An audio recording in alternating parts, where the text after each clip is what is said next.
ஊர் பேர் என்ன, இந்த கோவில் பேர் என்ன? ஊர் வந்து பட்டமங்கலம். பட்டமங்கலம். இந்த கோயில் பேர் வந்து தட்சிணாமூர்த்தி.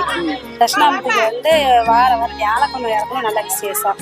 வியாழக்கிழமை விசேஷம்னா கல்யாணம் ஆகாதவங்களுக்கு நல்லபடியா கல்யாணம் ஆகும். மஞ்சள் வாங்கி கட்டணும். கல்யாணம் ஆகாது. குழந்தை இல்லாதவங்களுக்கு தொட்டி கட்டணும். வந்து 108 சுத்து சுத்தணும் முதல் வாரம் வரையில. அப்புறம் 6வது வாரம் வரையில 52 சுத்து. அப்படி குறைச்சிக்கிட்டே வரும். ஆனா வாரம் நிறைவேற வரணும். வரணும். நல்லா ஃபேமஸான கோயில். நல்லா எத்தனையோ வருஷமா இருக்கு. எத்தனையோ வருஷமா 6 பேர் வந்துகிட்டே இருக்காங்க. ஆனா இப்பதானே கொஞ்சம் பிரபலம் ஆகி எல்லாருக்கும் தெரிய வந்துச்சு. இதுக்கு முன்னாடி வந்து இதோ முடிஞ்சவங்க தெரிஞ்சவங்க. ஆமா, கொஞ்சம் இப்பதான் ஒரு 10 வருஷத்துக்குள்ளே ரொம்ப ஃபேமஸா நல்லா இருக்கிறதா இருக்கு. வியாழக்கிழமை அதிக கூட்டமா. வியாழக்கிழமை அதிகமான கூட்டம் வரும். வியாழக்கிழமை காலையில 5 மணிக்கே கூட்டம் வந்துடும். 1:30க்கு வந்து 2:30 வரை அபிஷேகம் நடக்கும். அப்புறம் 1 மணி நேரம் 3 மணி 4 மணிக்கு அப்புறம் நடத்திருப்பாங்க. 4 மணில இருந்து 8 மணி வரை இருக்கும்.